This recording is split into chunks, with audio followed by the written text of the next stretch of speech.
The first time I saw the email, my heart did a thing I can only describe as a flat line. It didn't pound. It didn't flutter. It just stopped, leaving a cold, heavy silence in my chest where a beat was supposed to be. The subject line was offensively cheerful. Big news and bigger celebrations.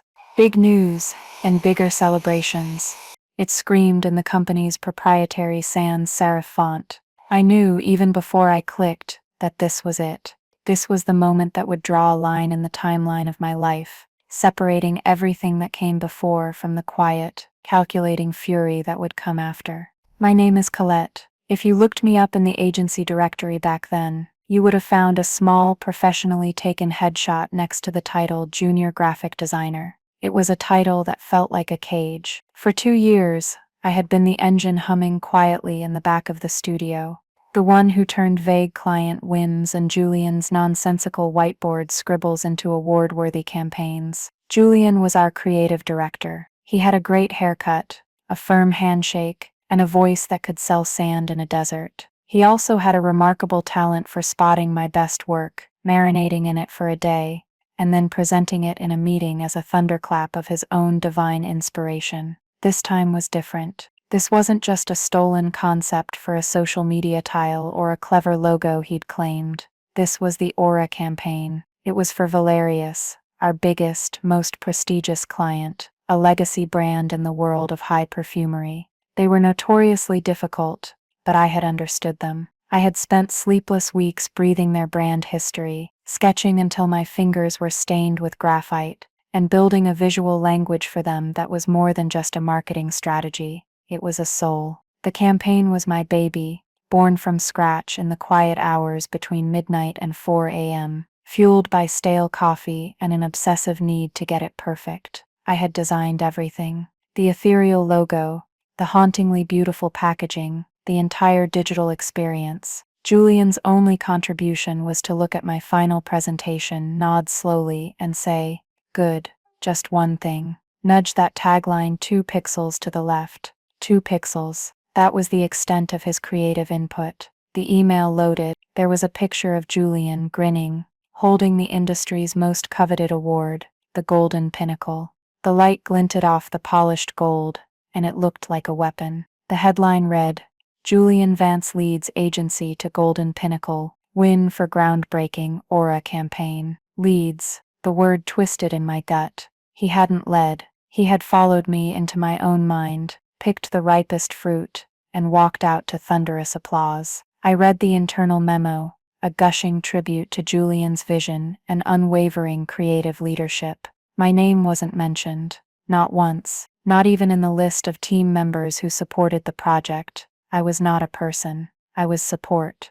I was infrastructure. I was the silent, uncredited foundation upon which he had built his latest monument to himself. That night, they held a celebration at the office. Champagne was flowing, a cheap, acidic brute that tasted like defeat. People slapped Julian on the back, their laughter echoing in the high-ceilinged lobby. He stood in the center of it all, a king in his court, retelling the story of his late-night breakthrough on the Aura campaign. I watched him from the periphery, a ghost at my own funeral, a plastic cup of champagne trembling in my hand. He caught my eye across the room, and he raised his glass to me, a small conspiratorial wink in his eye. It was the wink that broke me. It was a wink of shared victory, but the victory was entirely his. It was a wink that said, "Thank you for being such a good girl, for keeping our little secret." It wasn't a celebration, it was the scene of the crime, and he was forcing me to be his accomplice. I couldn't breathe.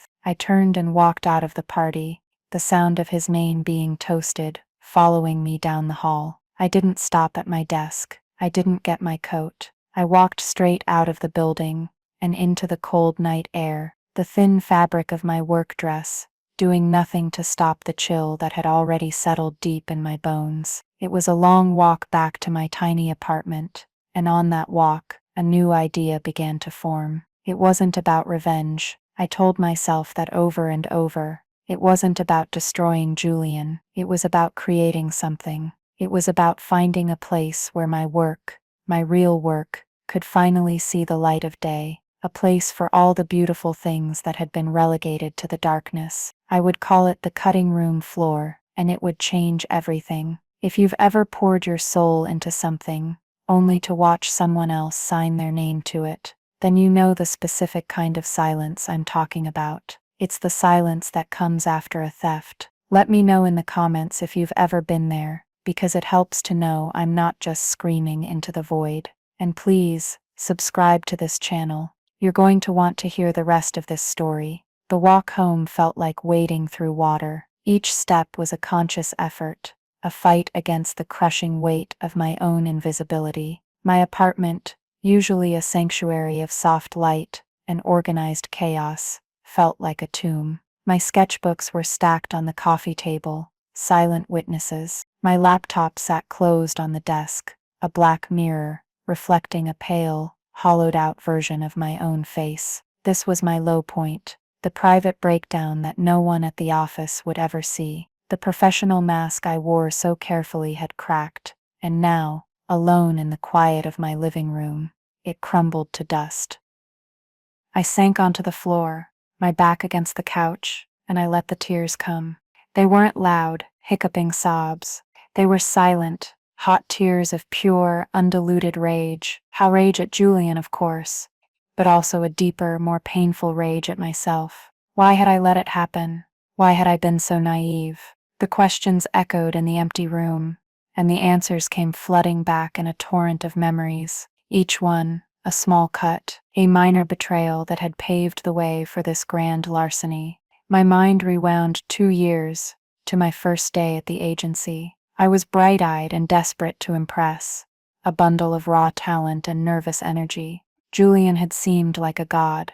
He was the creative director, the man with the corner office and the effortless charm. He took an immediate interest in me. He called it mentorship.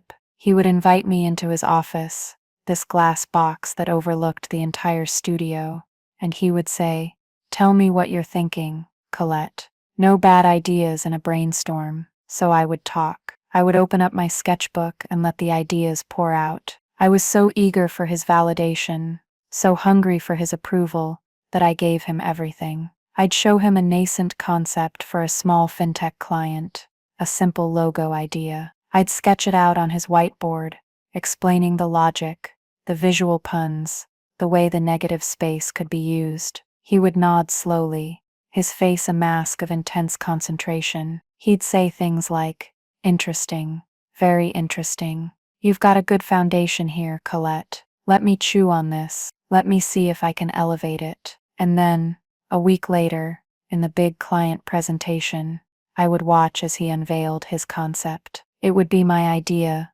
polished and presented in his voice. The logo I had sketched on his whiteboard would be on the projector screen, maybe with a slightly different shade of blue. He would explain the logic, my logic, with such conviction that even I started to doubt my own memory. After the meeting, when the client was ecstatic, he would pull me aside and say, "See what we can do when we collaborate. You provided the spark, I fanned it into a flame. We make a great team." He made me feel like I was a part of something, like my small contribution was essential to his grand vision. He was the conductor, I was just first violin. It was a seductive lie.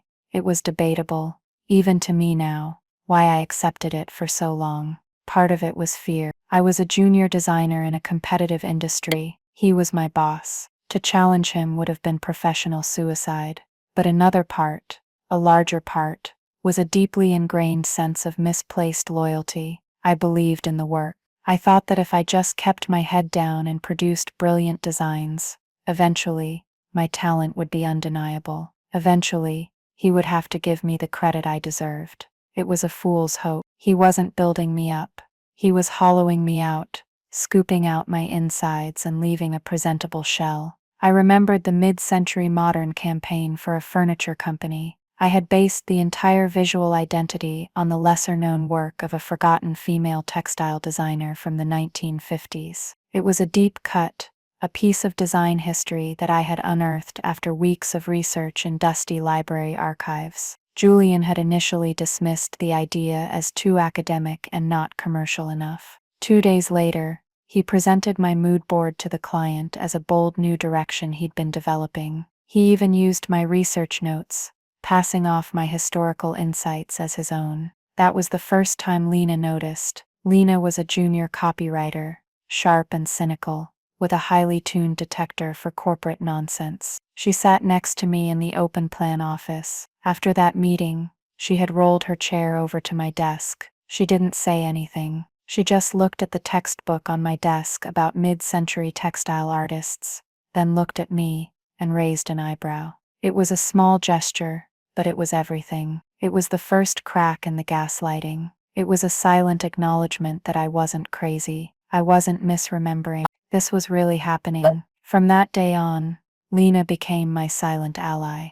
We never spoke about Julian directly, not at first. It was too dangerous, but we developed a shorthand, a shared look across the room during a meeting, a quickly typed message on the internal chat. That font choice looks familiar. She saw it all. She saw him take my wireframe for a banking app and call it his user-centric architecture. She saw him use my color palette for a beverage brand and call it his disruptive flavor semiotics. Each theft was a small death, and Lena was the only one who seemed to be marking the graves. I remember one particularly egregious incident. We were pitching for a new airline. I had stayed up for 72 hours straight, building a breathtakingly comprehensive brand book. I had designed everything from the logo on the tail fin to the typography on the safety cards, even the pattern on the flight attendant scarves. It was my masterpiece. The night before the pitch, Julian called me into his office. He looked at the presentation,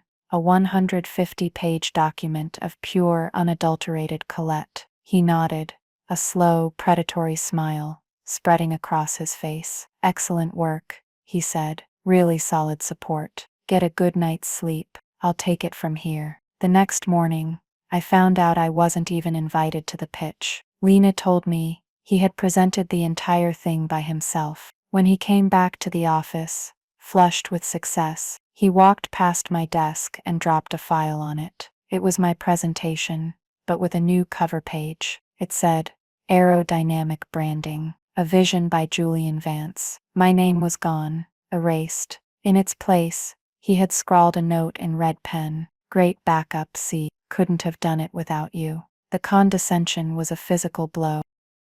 Now, sitting on my cold apartment floor, the memory of that red pen felt like a branding iron on my soul. All those little moments, all those compromises and swallowed protests, had all led to this. Hasta the Golden Pinnacle wasn't the first theft. It was just the most public. It was the culmination of 2 years of systematic erasure. Hasta realization settled in, cold and hard as granite. He was never going to stop. As long as I was there, I would be his secret well of ideas, a resource to be tapped and then hidden away. And that's when the despair finally burned away, leaving something else in its place. Not sadness, but clarity. A cold, quiet, diamond-hard resolve. My tears dried up. My breathing steadied.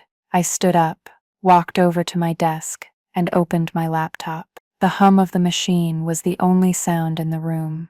I wasn't going to quit. Quitting was running away. I wasn't going to confront him. A confrontation would be dismissed as the emotional outburst of a disgruntled junior. No, I was going to do something else.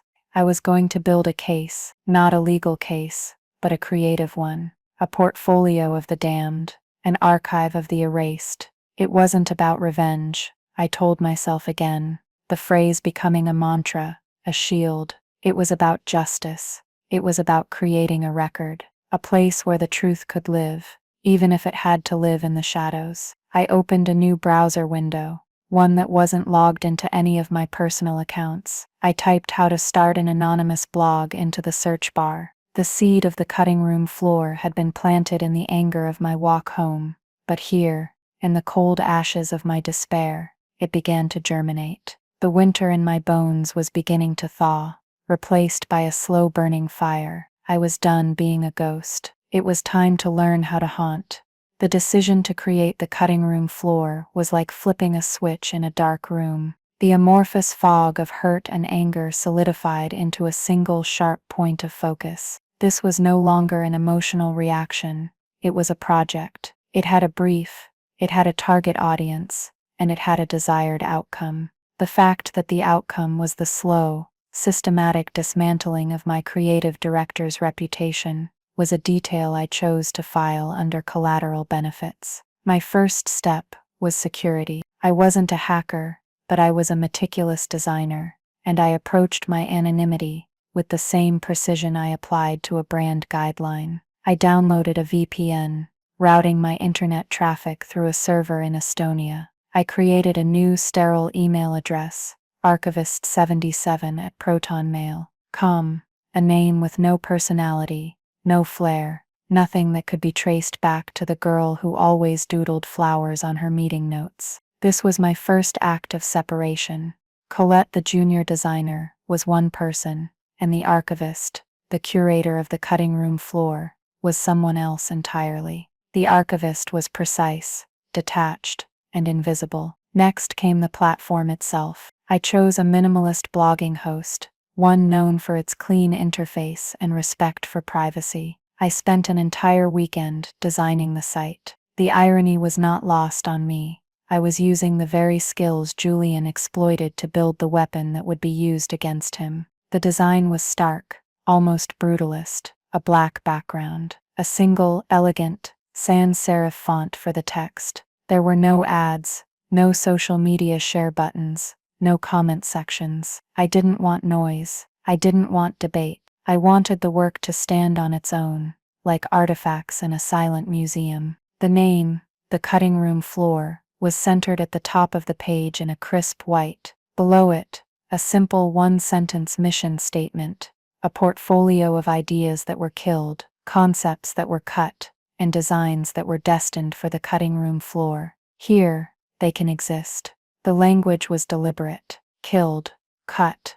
I was framing these as rejected ideas, which was in the strictest sense true. They had been rejected as mine. This framing provided a crucial layer of plausible deniability. I wasn't accusing anyone of anything. I was simply an anonymous designer sharing my unsuccessful work. It was an act of vulnerability, or so it would seem. The real work, the part that took weeks, was preparing the evidence. I couldn't just upload the final JPGs of the campaigns. That would be my word against his. The true genius of the plan, I realized, was in showing the process. Ownership isn't in the final product. It's in the messy, brilliant journey to get there. I began to dig through my hard drives, through years of archived files. I found my initial sketches for the Aura campaign, crude pencil drawings on a cheap notepad, the seed of the entire concept. I scanned them at high resolution. I found the 17 different versions of the logo I had developed, showing the slow evolution of the idea. I found the email I had sent to myself, with the time-stamped mood board, days before I had ever presented it to Julian. Each project became a case study. I created a post for the mid-century modern furniture campaign. I didn't just post the final ads. I posted a picture of the dusty library book, from which I'd drawn the inspiration. I posted my research notes on the forgotten female textile artist. I posted the initial color palettes I had developed, showing the meticulous work of matching hues from faded 1950s photographs. And then, at the bottom, I posted the final polished work. Anyone looking at the post wouldn't just see a design. They would see the entire intellectual and creative process laid bare. They would see the mind behind the work. It was a digital fingerprint that Julian could never replicate. This is where Lena became more than just a silent ally. She became my co-conspirator. I knew I was taking a huge risk by telling her, but I trusted her implicitly. Her cynicism was a shield, and her loyalty, I had come to realize, was absolute. I met her for coffee one Saturday, far from the office, in a part of town we never frequented. I showed her the blog on my phone. She stared at it, her eyes wide. She scrolled through one of the case studies, her expression shifting from shock to a slow, wicked grin. "Colette," she whispered, leaning across the table. "This is a goddamn work of art. This is a nuclear bomb in a Tiffany box." She was terrified for me, but she was also thrilled. She understood the strategy immediately. She became my insider. She had access to things I didn't: client briefs, meeting minutes, internal emails. She became my secret archivist's assistant. She would send me encrypted files through a secure messaging app, a copy of the original brief for the airline pitch, which specifically requested a fresh, modern approach, directly contradicting Julian's later claim that he had to rein in my overly complex initial ideas. She would give me the context that made my work even more powerful. I would post a series of logos I had designed for a tech startup. Lena would feed me the feedback from the client's focus groups, which Julian had hidden from me, showing that my rejected version C had actually tested 3 times better than the safe version A that Julian ultimately chose and took credit for. Each post on the cutting room floor became a self-contained story of brilliance thwarted by mediocrity. We had to be careful. We established a strict protocol. We never talked about the blog at the office. We used code words. "Did you see that new design portfolio?" became our way of asking for an update. We used burner phones for our late-night strategy sessions. It felt like we were running a covert operation, a quiet little coup from a booth in a 24-hour diner. It was a strange and exhilarating time. My days at the agency became a performance. I was still Colette, the quiet, helpful junior designer. I took Julian's notes. I nodded in meetings. I said things like, "Great point, Julian, I'll incorporate that." I was a model employee, but at night, I was the archivist, meticulously building the case against him, one beautifully designed post at a time. I remember Lena asking me one night, her voice hushed over our secure line, if I was worried about the legality of it all. "Technically, doesn't the agency own all the work you produce?" she asked. This is where I introduced a layer of what I now see as strategic plausibility. I told her I had looked into it. My employment contract was vague, something about all intellectual property conceived during employment. But I had read an article online.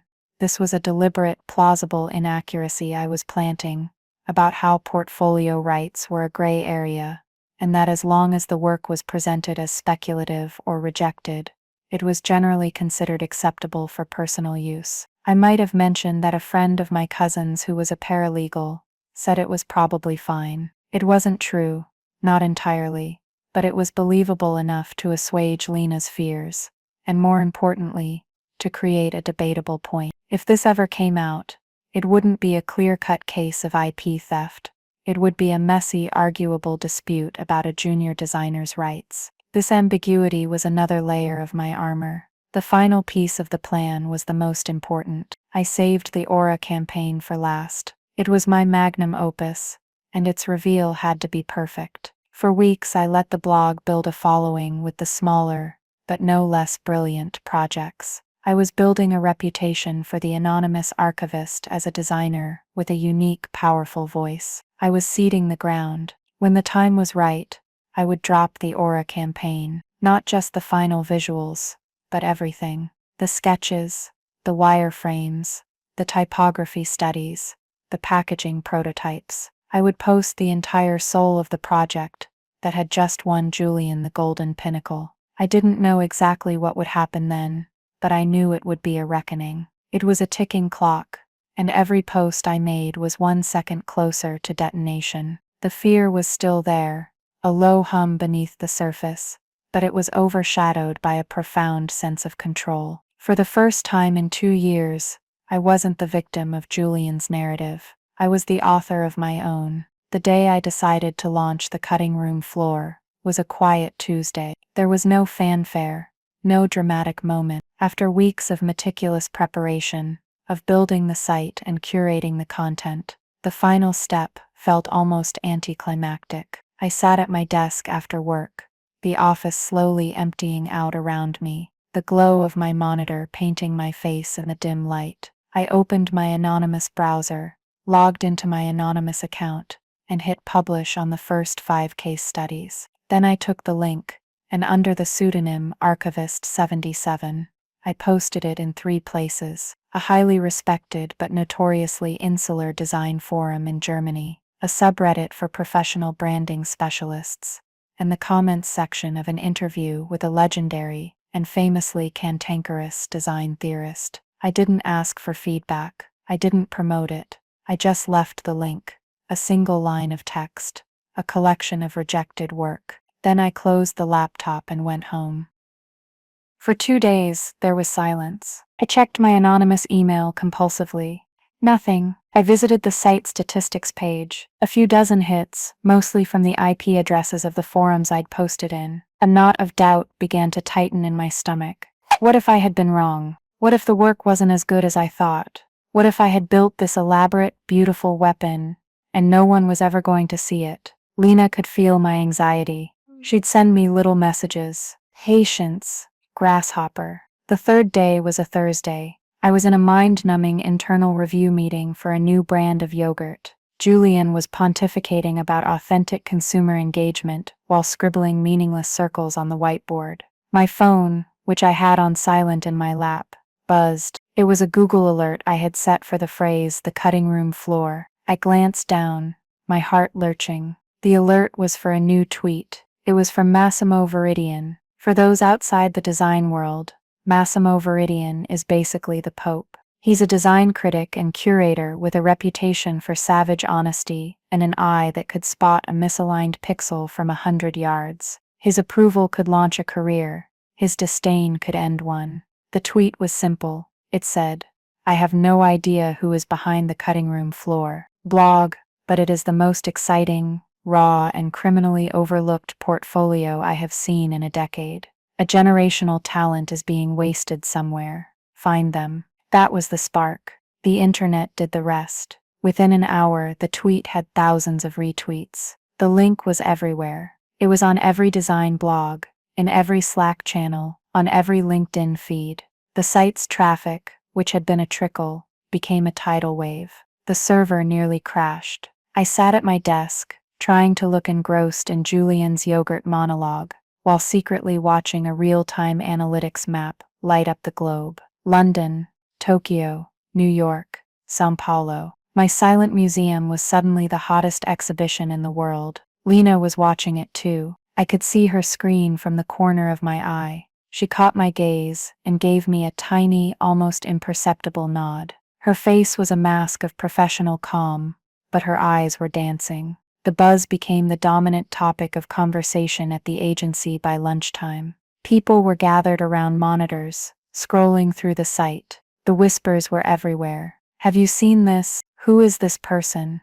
The work is insane." Julian, of course, had to weigh in. He strolled through the studio, affecting an air of detached amusement. "Yes, I saw it," he said, loud enough for everyone to hear. "Some very promising student work on there. A bit raw, a bit undisciplined, but you can see the potential." He was trying to frame it, to put it in a box he could control. He hadn't recognized it yet, or if he had, he was in deep denial. The moment of truth came that afternoon. I saw him at his desk, his door open, scrolling through the site himself. He clicked on the mid-century modern case study. I watched his posture change. His casual slouch stiffened. He leaned closer to the screen. I could see the color drain from his face. He knew that work. He knew the specific historical reference. He had passed it off as his own just 6 months ago. He clicked on another one, the airline pitch. His knuckles, resting on his mouse,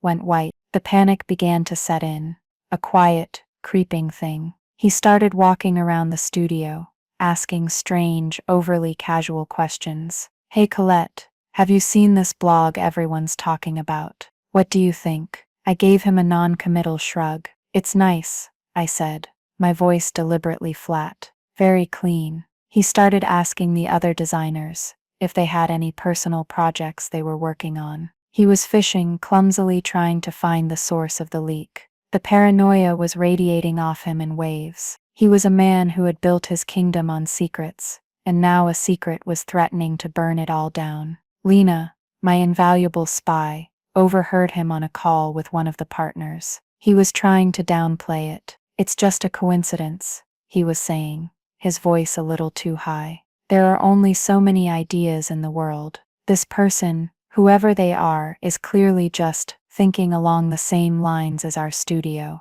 It's a testament to our creative culture, really. But the lie was too thin. The work on the blog wasn't just similar, it was identical. And the process work, the sketches, the notes, the early drafts, that was the undeniable proof. The blog didn't just showcase the work, it showcased the work's DNA. And the DNA was mine.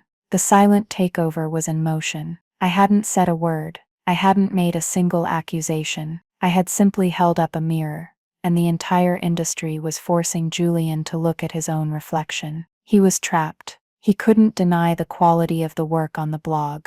The entire world was celebrating it. But he couldn't claim it either, because the anonymous archivist was out there, a ghost who held the real story. He was a king who had been told his magnificent new clothes were in fact non-existent, and he was starting to feel a very distinct draft. The week after the cutting room floor went viral was the longest week of Julian's life. For me, it was like watching a slow-motion film. I was an observer in my own life, a silent witness to the chaos I had so meticulously engineered.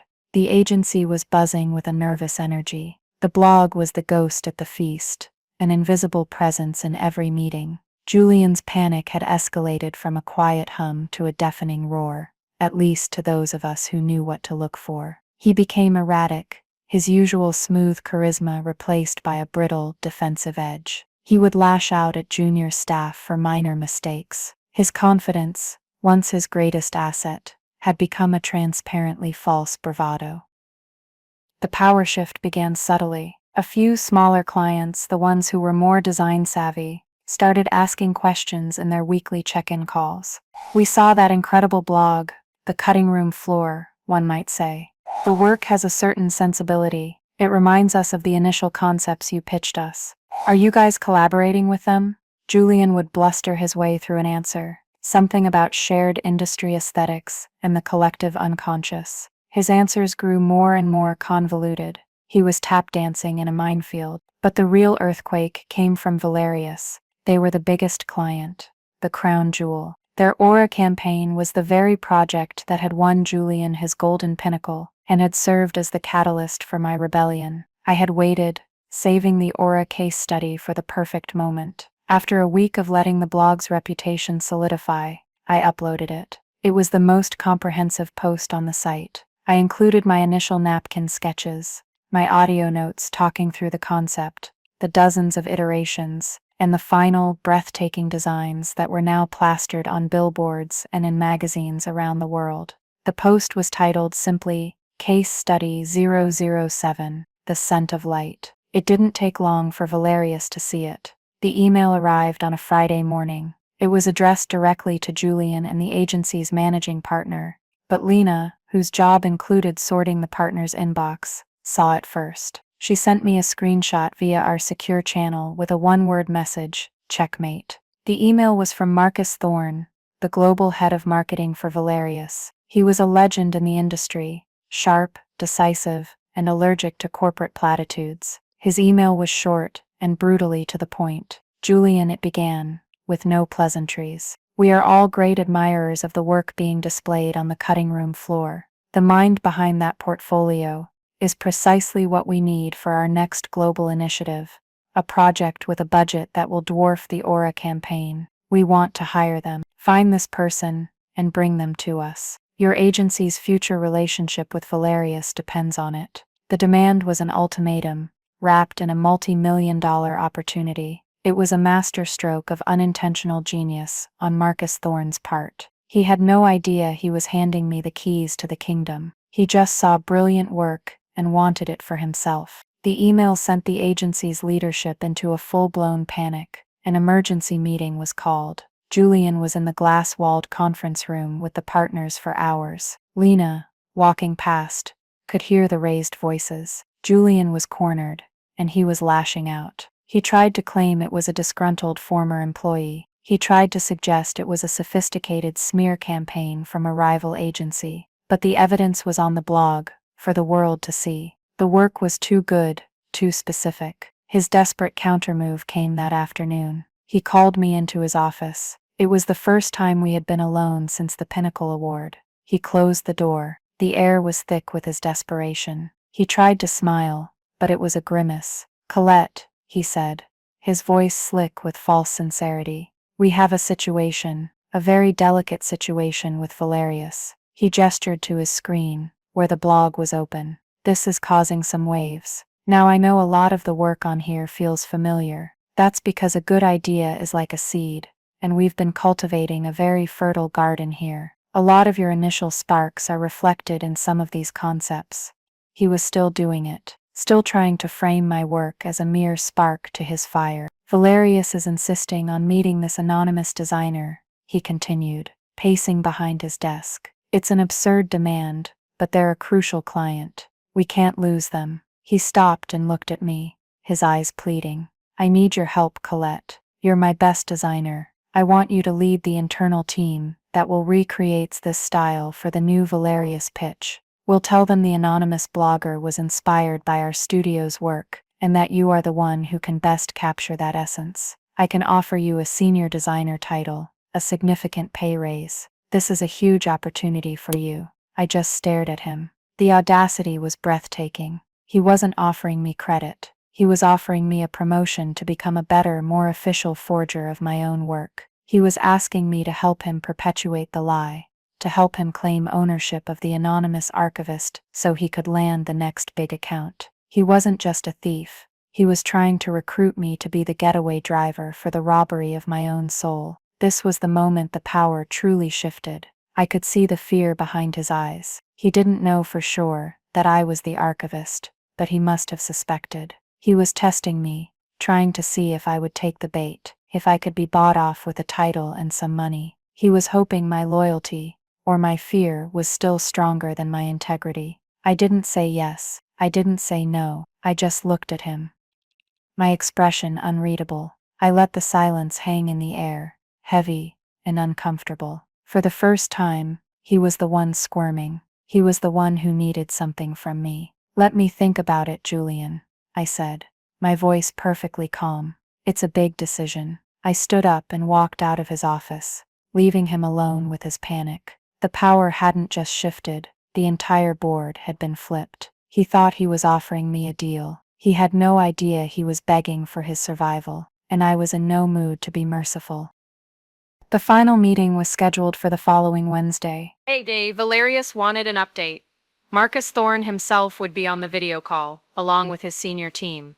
The agency's managing partners Helen and Richard would be there, and Julian. They had requested my presence as well, under the guise that I was the team lead for this new initiative, a fiction Julian had hastily sold them.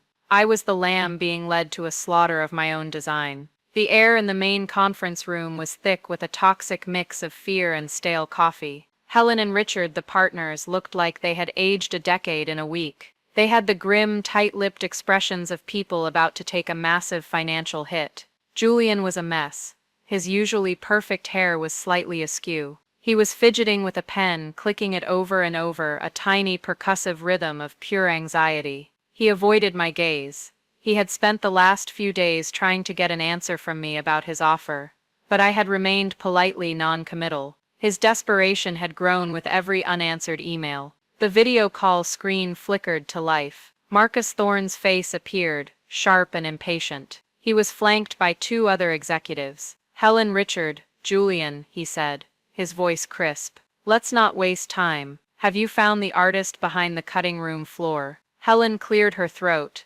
"Marcus, we've been doing a deep dive, and while we haven't identified the individual, our theory is that this is the work of a collective, heavily influenced by the forward-thinking creative culture we've fostered here. In fact, we believe the ethos of our studio is what inspired." Marcus cut her off, his patience visibly fraying. "Helen, I don't care about your ethos. I'm not looking to hire a culture. I'm looking to hire a person, a singular talent, the one whose mind is on that blog. Julian, you're the creative director. The buck stops with you. Did you find them, yes or no?" Julian looked like a cornered animal. He swallowed hard.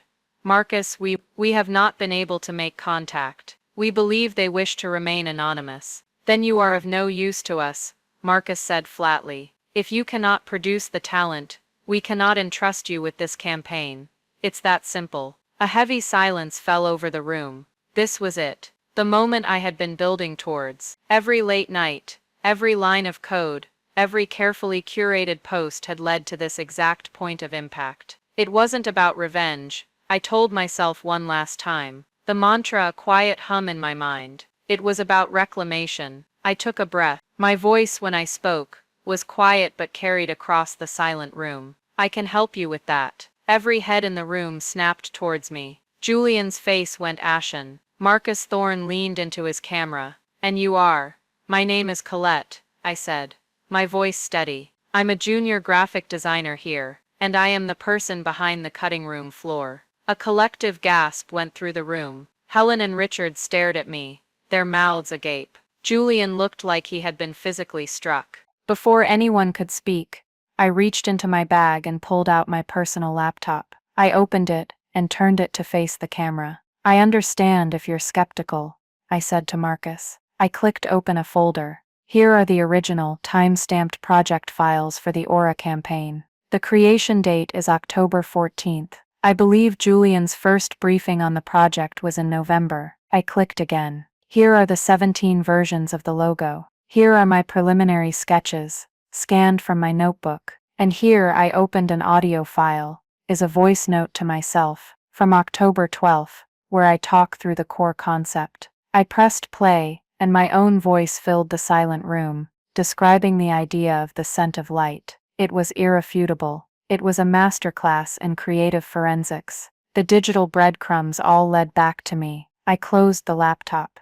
The silence was deafening. Marcus Thorne was the first to break it. A slow smile spread across his face. He wasn't angry. He looked delighted, as if he had just solved a fascinating puzzle. He looked past me, directly at Julian. His voice was ice. Julian, you have been selling us a story based on the work of a junior designer you failed to credit, and you just won the industry's highest honor for it. Is that a fair summary? Julian couldn't speak. He just sat there, broken. Marcus's gaze shifted back to me. The ice in his voice melted, replaced by genuine warmth.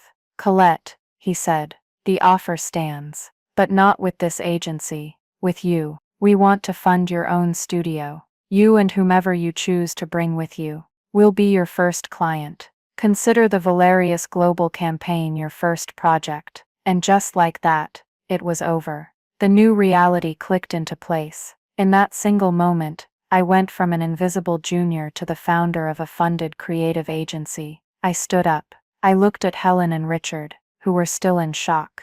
Then I looked at Julian. He was staring at his hands on the table, a man completely and utterly defeated. I didn't feel a surge of triumph. I just felt a quiet sense of rightness, of balance being restored. I resign, I said to the partners, effective immediately. Then I turned and walked out of the conference room, without a single look back. I didn't need to. There was nothing left for me there. The new beginning didn't feel like a whirlwind. It felt like an exhale. The 6 months that followed the meeting were a blur of focused, joyful work. The first person I called was Lena. I didn't even have to finish the sentence. When I asked her if she wanted to build something new with me, her only question was, "What's the address of the new office?"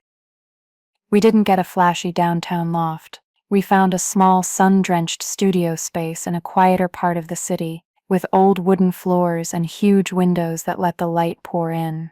We named our agency Reclamation. It felt right. How said right. We weren't just making designs. We were reclaiming our careers, our voices, and our value. Valerius was true to their word.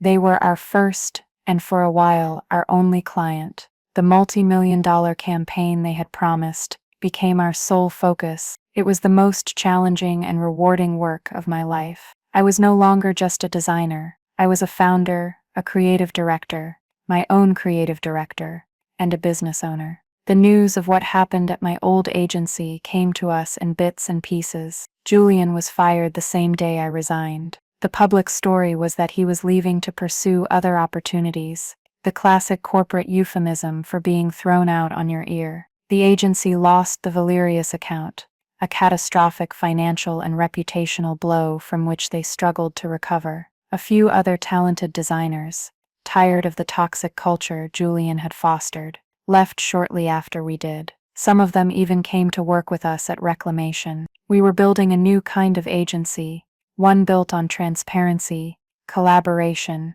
and a simple radical idea: the person who does the work gets the credit. One day, a package arrived at our new studio. It was the Golden Pinnacle Award. Marcus Thorne had apparently pulled some strings, explained the situation to the awards committee, and they had reissued it. My name was engraved on the polished gold plate, right under the name of the Aura campaign. For a moment I thought about putting it on the shelf, but it didn't feel right. It felt like a relic from another life, a war memorial. Instead, I put it in a storage closet. My vindication wasn't a statue. It was the light streaming through our studio windows. It was the sound of my team laughing. It was the name Colette on a contract, right next to the word founder. And this brings me to you. I'm telling you this story not to brag, and not to settle a score. I'm telling you this because I know I'm not the only one. I know there are countless people out there, in every industry, who feel invisible. People who are pouring their talent, their passion, and their late nights into their work, only to watch someone else take the credit and the rewards. They try to steal your work, your ideas, your confidence. But what they are really trying to steal is your future. They want you to believe that your only value is in serving their ambition. But here is the truth. They don't want you to know.